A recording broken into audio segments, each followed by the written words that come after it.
Hello guys, j'espère que vous allez bien. Bienvenue chez Ladoa. It's about everything. So, cette fois-ci, on reparle encore de cette fameuse Lily Phillips. Vous allez me dire, mais qui est-elle, Doa? Ah, j'aurais aimé ne plus parler d'elle, que c'est de l'histoire ancienne. On fait un retour. Vous vous rappelez l'année dernière? Donc, cette fameuse fille qui a fait un documentaire, qui participait à un documentaire où elle avait eu 101 partenaires, 101 hommes, que c'était ses fans de son, parce qu'elle est sur un compte OnlyFans, tout ça. Et puis, dans ces 101 hommes, dans son documentaire, on l'avait vu presque en larmes, on l'avait vu bouleversé. On était toutes, on s'était un petit peu à dire, waouh, mais tu sais, peu importe qu'est-ce que vous recherchez dans ça va pas vous satisfaire, ça va pas te remplir. Au contraire, ça va mal te remplir parce que t'as un mal-être. Et on pensait que peut-être elle aurait fait de la thérapie suite à ça, et bref, et bref. Mais non, non, non, non. Notre très chère chérie, notre très chère Lily, elle est, elle y va dedans. Et là, elle est en train de s'entraîner, telle une athlète. Vous savez, les athlètes qui s'entraînent, ils ont des gros entraînements, mais elle s'entraîne pour ce mois qui arrive, le mois de janvier, pour pouvoir recevoir 300 hommes. Il y a déjà, comme en ligne, il y a déjà des prédateurs. Ce type d'hommes-là, je vous appelle des prédateurs, là. Faites attention, mesdames, que ces prédateurs, vos copains, ils ne se retrouvent pas dans la liste. Parce que si vous savez que vos copains ont été se faire qu'est-ce qu'ils font avec elles, laissez tomber. Ce sont des prédateurs. Et parce que son but à elle, pour 2025, elle a dit elle veut battre le record de l'autre fille qui avait fait près de 900 et quelques hommes en une journée. Elle veut faire 1000. Déjà pour 100, on l'avait vu pleurer en larmes, on l'avait vu comme en état de choc. Maintenant, elle est comme, let's go. Son corps est prêt. Elle s'entraîne. Le monde, on n'aime pas notre corps, man. Est-ce que vous aimez votre corps? Quand on a dit que ton corps était un temple, il y en a qui ont compris c'est un temple, c'est une tente. Il y en a qui n'ont pas compris temple, ils ont compris tente. Donc, je sais pas. On y va? It's about everything.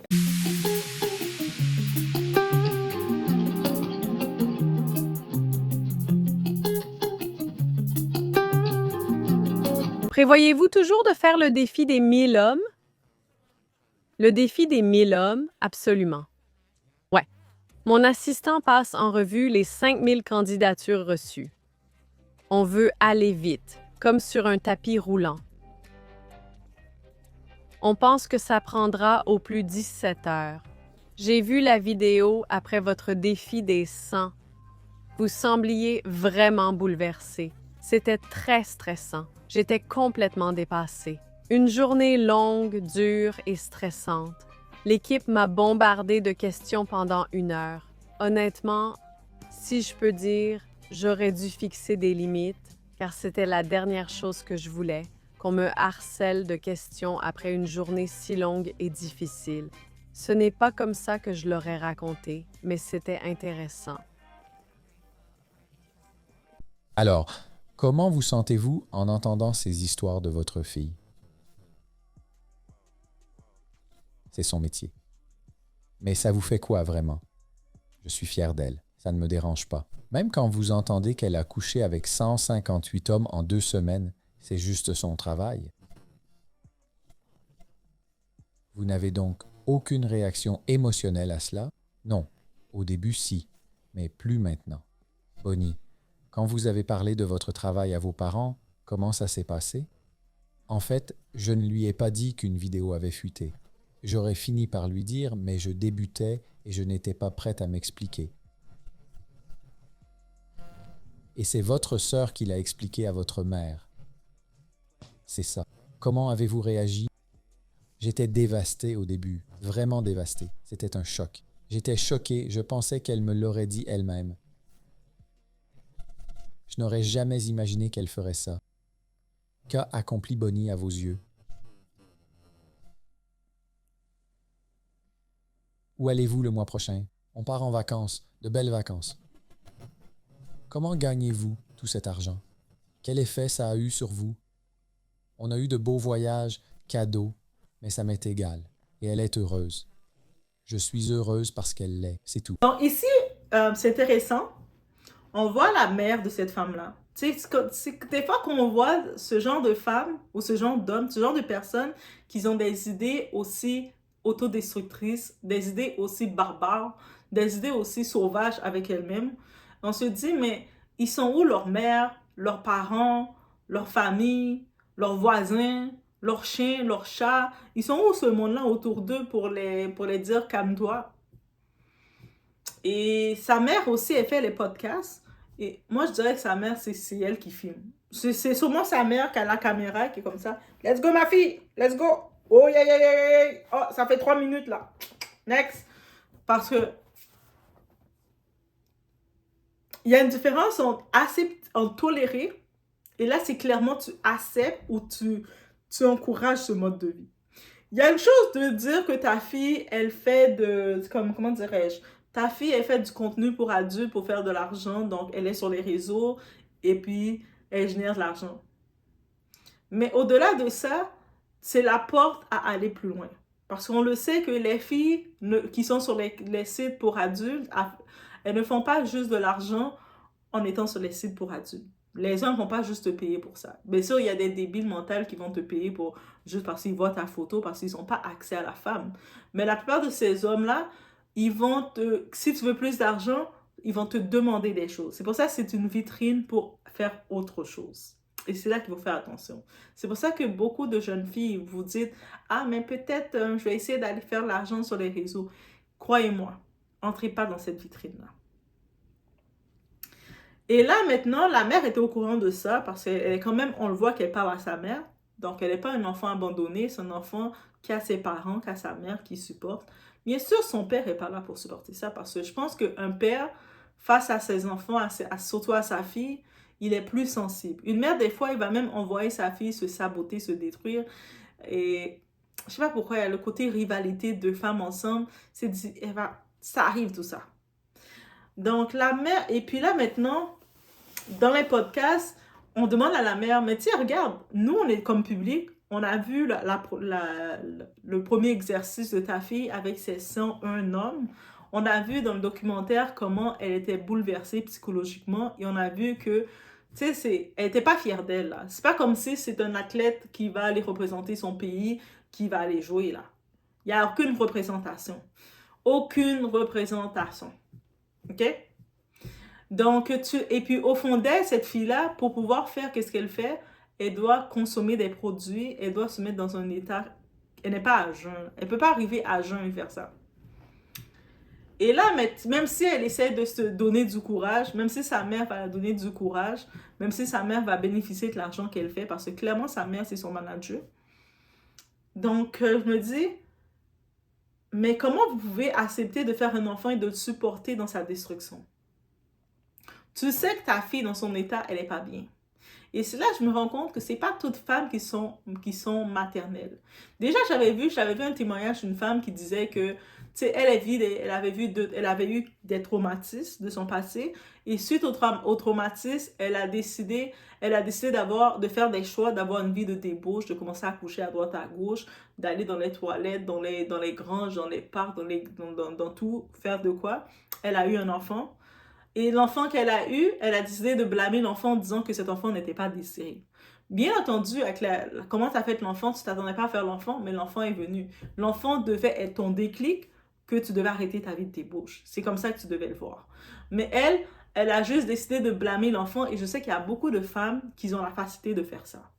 Donc, elles ont, peut-être que, il y a des fois, les femmes ne vont pas peut-être aller dans une vie de débauche. Peut-être qu'elles aimaient un homme, mais l'homme ne les aimait pas clairement, l'homme les a dit. Et il y a des fois, là, on dit l'homme est méchant, mais il y a des hommes qui sont très honnêtes. Ils te le disent, je ne veux pas être en relation avec toi. Je ne veux pas me marier avec toi. Je ne t'aime pas. Mais toi, telle une cochonne, une tête dure, tu vas forcer et tu vas te dire, peut-être qu'il ne m'aime pas, peut-être qu'il ne veut pas me marier maintenant, mais je vais tellement lui faire tout ce qu'il veut, il va finir par m'aimer à l'usure. Arrêtez de faire ça.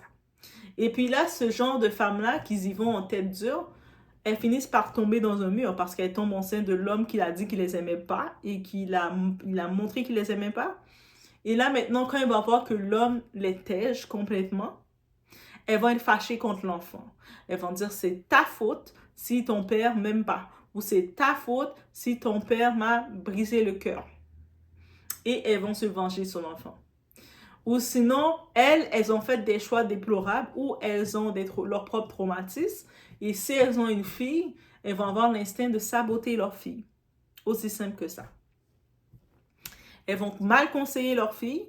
Elles vont la saboter parce qu'elles se disent que elles-mêmes, elles ont peut-être été sabotées. Donc, ça répète le cycle. Et c'est exactement ce sentiment que j'ai eu pour cette mère. Donc, qui sabote ainsi sa fille. C'est clairement, elle sabote sa fille. Et elle sabote sa fille d'une façon intense. Non, elle n'est pas gentille, là. Elle sabote sa fille de façon intense. Je ne sais pas c'est quoi. Disons que c'est pas question d'être fière de ta fille. Tu peux pas être fière de ta fille. Ta fille risque sa santé mentale, sa santé psychologique, sa santé spirituelle, les combats qu'elle a derrière tout ça. Et toi, tu parles de fierté. En plus, tu vois que ta fille est bouleversée parce que clairement, c'est du show qu'elle nous fait. La Lily, là, elle fait semblant d'être heureuse. Déjà, avec ses 101 gars, même si elle avait beaucoup de relations, c'est une chose. Mais là, elle est dans l'état de la chambre, ça puait. Même si j'étais pas dans la chambre, on voit juste la photo, on sent que la chambre pue. Tu sais, puis les hommes qui sont là, qui ont signé pour ça, vous puez aussi. C'est pas la qualité d'homme qui était là, qui vont aller faire ce qu'ils vont faire avec elle. Ce ne sont pas de la qualité d'homme. Ce sont des sous-hommes, des sous-qualités, des sous-humains. Ils sont même pas complètement des humains. Ce sont des sous-humains qui viennent vraiment se faire qu'est-ce qu'ils ont à faire avec elle. Profiter de son état de psychologie de détresse. Elle a sa mère qui profite de son état de détresse, qui fait les tournages, qui fait des podcasts. Mais moi, je suis la mère supportive. Mais tu supportes quoi? Quand on vous dit de supporter vos enfants, c'est les supporter dans des projets, mais des projets qui ne sont pas destructeurs. Donc, quand tu vas voir ton enfant qui aime dessiner, tu vas le supporter comment? Au lieu de prendre l'argent et puis commencer à l'envoyer au pays, non.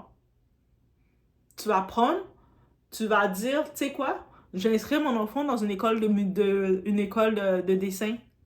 Ou je vais lâcher un kit de dessin pour qu'il puisse avoir tous les instruments pour bien dessiner parce que je vois qu'il aime dessiner. C'est ça, supporter ton enfant. Supporter ton enfant, c'est que quand l'enfant, toute la journée, il était à l'école, tu ne l'as pas vu. Quand il revient de l'école, tu vas aller manger, vous allez vous asseoir à table, manger, discuter, et puis tu l'écoutes parler. Même si l'enfant te parle de son ami qui avait mangé une pomme, et puis il a craché la pomme à terre, même s'il te raconte ça pendant 40 minutes, tu vas l'écouter. Et puis ensuite, tu vas aller avec l'enfant faire ses devoirs. Tu vas le regarder comment il écrit. Tu vas voir qu'avec les grosses lettres qu'il fait, des fois, tu vas dire, ah, tes lettres sont bizarres aussi, arrange ça un peu. Tu sais, tu vas être là. C'est ça, supporter son enfant. Ça veut pas dire, tu vas pas aller supporter ton enfant dans une affaire, tu sais qu'il détruit l'enfant.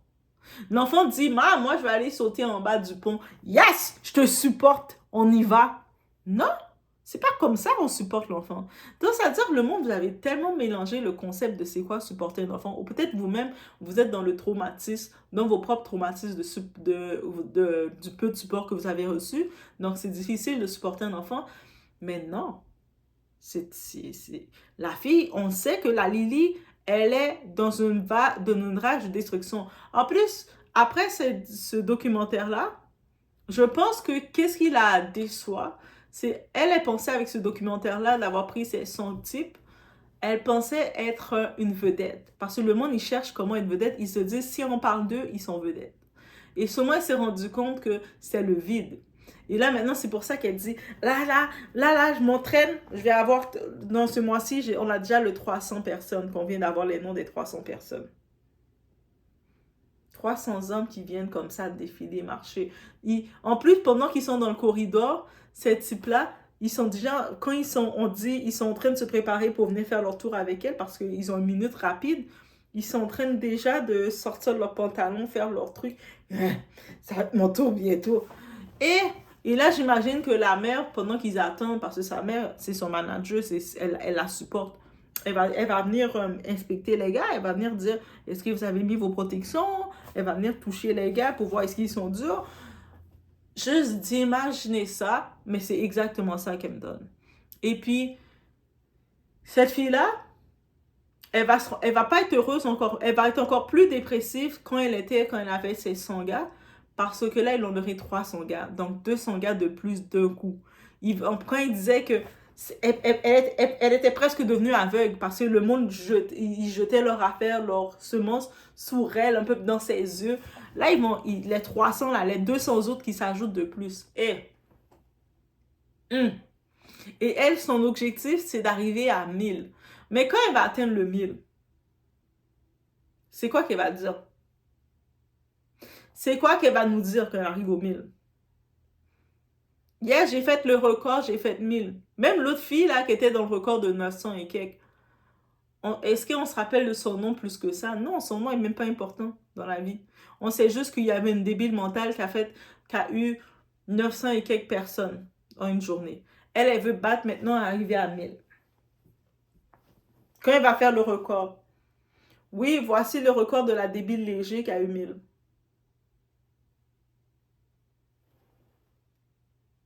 C'est pour ça que rendu là, oui, vous supportez votre enfant, mais rendu là, l'enfant est en voie de destruction comme ça. Vous avez le droit d'appeler comme étant la mère. Elle a la possibilité d'appeler les services sociaux, le côté psychiatrique, de prendre ton enfant, ta fille, de l'enfermer pendant un certain temps. Pour que les autres, les professionnels puissent parler à ta fille. Pour lui dire qu'après le 300, elle va être encore plus détruite et brisée quand elle était avec le sang. Et le 1000, c'est sa fin. Donc, c'est quand quelqu'un est en voie de destruction, est-ce que vraiment tu la supportes pour aller dans ce projet-là? Mais c'est ça. Et puis, c'est pour ça que, en regardant ça, je réalise que c'est nécessaire la présence de certaines coachs. Tu sais, des fois, on tape sur les coachs, mais d'avoir des Ranel Brown. Yes, une vidéo s'en vient sur Ranel Brown. D'avoir de Aïssa Moment du côté francophone, d'avoir ce genre de coach-là qui viennent parler, qui viennent pas les coachs qui encouragent à la débauche, les coachs qui viennent te secouer et te dire, mais quand tu as fini de quitter chez toi pour aller te faire prendre comme ça par un type qui ne te respecte pas, c'est quoi que tu ressens? Là, tu vois, la personne fait et la personne commence à pleurer. Mais t'es méchante, j'ai besoin de support et de confort. Je pense que tu as besoin de reality check, baby girl. Mais bref, c'était l'actualité sur ce. Donc oui, il y a beaucoup de gens qu'on sait qu'ils ont un entourage très... tu sais, qui vont le fait que l'entourage, qu'est-ce qui arrive, qu'est-ce que je peux comprendre pour sa mère? Peut-être qu'elle a peur de la perdre, donc elle a décidé de la supporter dans sa débauche, dans sa débauche de destruction. Mais il y en a beaucoup qui sont comme ça. Il y en a beaucoup qui vont être dans des relations où ce qu'on va les détruire, mais elles vont rester dedans en se disant, en restant dedans, et leur entourage ont peur de les dire quelque chose pour les perdre. Donc leur entourage ne vont rien les dire et elles vont tomber encore plus dans cette destruction. Donc ça, c'est une réalité, guys. Donc, en fait, on est vigilant sur ça, mais on comprend que... C'est pour ça maintenant, quand je vois certaines femmes ou certains hommes qui ont des réactions vraiment excessives, je me dis que... Et puis après, la première chose qu'on se dit, mais ils sont où leurs parents? C'est qui les conseille? Mais des fois, leurs parents sont encore plus excessifs, encore plus fous. Et des fois, c'est leurs parents qui les guident dans le trou. Donc, ça veut dire que pour nous, des fois, quand on développe le discernement, ça va être des rappels. Mais pour eux, ils n'ont pas eu le sens logique. Donc, et c'est sûr que ça peut les faire mal parce qu'ils vont voir quelqu'un qui arrive. Ce que tu fais, c'est pas bon pour toi. C'est pas bon. Tu sais, comme ce comportement-là is not fair. C'est pas bon. Ressaisis-toi. Tu peux plus simplement, si tu as décidé, première fois, tu as fait un enfant avec un type, le type t'a laissé. Deuxième fois, tu refais un deuxième enfant avec ce type-là qui n'était pas sérieux à la base. Tu le vois qu'il n'était pas sérieux. Tu refais un troisième enfant avec un autre pas sérieux. Et puis ainsi de suite. T'as beau maintenant te dire, ah, mais là, qu'est-ce que les gens vont penser? On s'en fout de ce que les gens vont penser. Que tu te retrouves seul avec tes enfants. Tu dois maintenant te dire, je dois faire en sorte de stabiliser mes enfants parce qu'ils n'ont que moi. Je ne peux pas accepter n'importe quoi parce que je dois briser le cycle que j'ai créé, que je suis en train de produire devant mes enfants. Je dois le briser. C'est ça que vous devez vous dire. Mais malheureusement, il y en a beaucoup qui sont pas habitués à ce qu'on les dise les choses comme ça. Ils sont habitués à ce on les accepte dans leurs bêtises. C'est là il faut mettre du contrôle comme parent. Donc, le monde, il pense que il commence, si l'enfant décide, le pire qui peut arriver pour quelqu'un, c'est que son enfant dise qu'il est gay. Ça, c'est pas le pire. Moi, je dis que le cas de Lily, ça, c'est le pire. Que ton enfant, il est dans la destruction comme ça, de s'afficher, de se détruire comme ça, c'est le pire. Et toi, comme parent, tu fais même en train de parler, ah, mais tu sais, mais j'étais comme ça, je suis fière. T'es fière de quoi? Mm-mm. Donc toi, si ton enfant serait venu, il serait dans une relation stable, il viendrait te dire, je suis gay, tu le chasses, mais ta fille qui est en train de se détruire comme ça, de toutes les sens, de toutes les angles, t'es limite fière. Mais on doit dénoncer ce genre de parents-là qui n'ont rien compris. Bref, c'était ça que je voulais vous dire sur la fameuse maman de Lily et de comprendre que beaucoup de ces personnes qui sont dans des situations de détresse, d'actions bizarres, mais c'est parce qu'ils sont influencés par des mamans comme la maman de Lily.